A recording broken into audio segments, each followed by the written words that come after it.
But let's continue now. Our top stories that we're following at this hour, also Middle East conflict taking center stage in our coverage today. Former Iranian president, with news coming in, Mahmoud Ahmadinejad, reportedly killed in airstrikes on Tehran during the ongoing U.S.-Israeli military offensive. That's according to the Egypt Independent.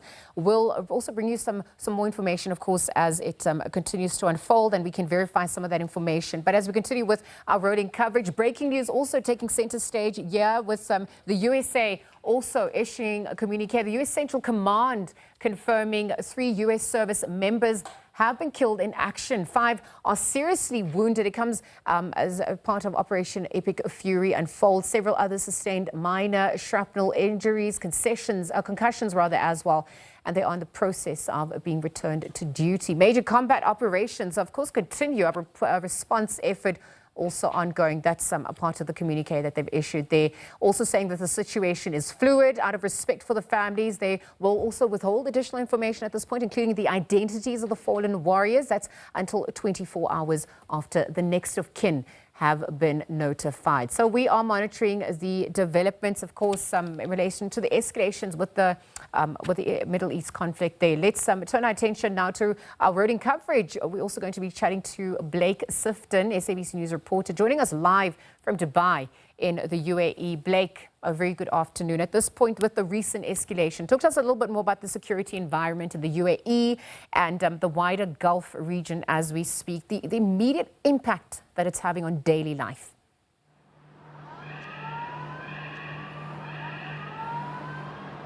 Good evening. The latest news, as you say, is that admission by the U.S. military of the first casualties amongst U.S. soldiers in this war. It's worth remembering that in the, of course, in the 12-day war between Israel, Iran, and at the end of the U.S. in June, no Israeli or American soldiers were killed or injured in that conflict.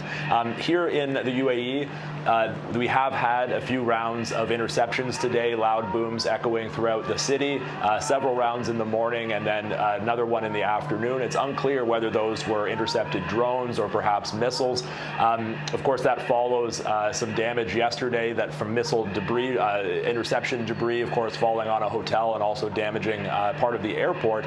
But we need to remember that the situation is actually quite calm here. People are taking this in stride. I think there's an understanding amongst people in the UAE and really across the Gulf that they are not the target of these attacks, that U.S. assets, U.S. military bases in their countries are the targets. And of course, mistakes can happen, missiles can go astray, and of course, when interceptions happen, that burning wreckage that falls is incredibly dangerous and deadly. So it's not without risk. But here in Dubai, people are in the streets, there are cars in the streets. Of course, many travelers are stranded because the airspace has been closed in countries across the Gulf.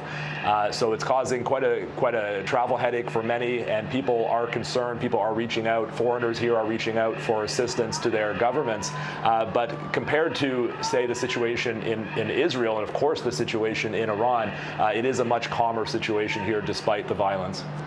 Blake, what about expatriates? How are they describing the experience also? But even if we're looking at the infrastructure, the impact, airports, transport at large, what can we also ascertain as that's unfolding in real time? I think there is a level of unease and stress, but people really are taking it in stride. In the hotels, of course, people are stuck. People are staying in the UAE, whereas they maybe had flights out before. Of course, thankfully, there are a lot of hotels in the city. It is a major tourist destination, so people do have somewhere to stay. There is concern, of course, but we need to remember as well the vast majority of these missiles and drones are being shot down, and the few instances we've seen of damage has not been direct impacts of missiles. It's been the wreckage falling from the sky.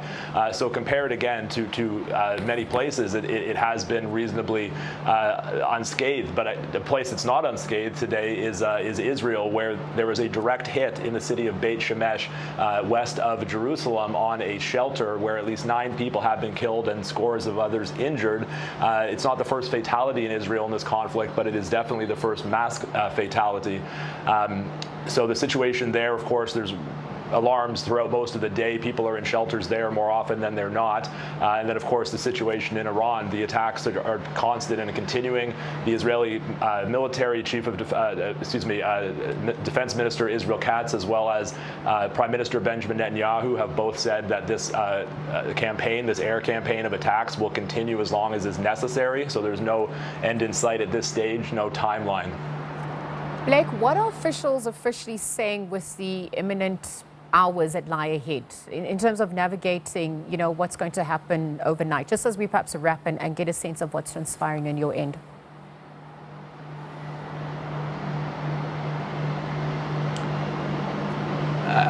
Officials have urged people to work from home. They've urged calm. The airports will remain closed at least until tomorrow. But as I said, the situation for the most part is calm. I've not seen any mass panic. Like I said, there are cars on the road. When this all began yesterday, the tourist sites were actually quite busy, even hours into this development. So the situation is people are heeding those warnings. The situation is reasonably calm, as could be expected. But another situation I would like to bring to your attention is in the waters not far off of here, off of the coast of Oman, in what's called the Strait of Hormuz, which is a narrow waterway between Iran and Oman, where some 20% of global oil supplies must pass through on its way out of the Persian Gulf.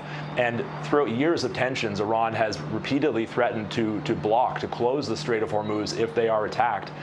They say they will lay maritime mines. They could attack ships with missiles. And yesterday, according to European naval observers, they were warned that no one can pass through Hormuz. The Iranian government and military hasn't openly declared that, but that's what European naval forces were saying. And then today, there's been 3 separate incidents off the coast of Oman. We understand that 2 separate oil tankers were attacked. It's unclear by whether it was drones, missiles. In one instance, 4 sailors were injured. Others had to be evacuated. And then there was another incident where another ship came under unspecified fire. So whether this is the beginning of an Iranian attempt to shut the Strait of Hormuz is unclear. But we do need to carefully monitor that situation, because if they do shut the Strait of Hormuz, there could be massive economic impacts around the world with oil prices. Yeah, well, thank you for keeping us abreast. Of course, we're trying to dispel, around or against the biggest misconceptions also at this point. And so thank you for touching base with us there, our reporter in Dubai, Blake Sifton.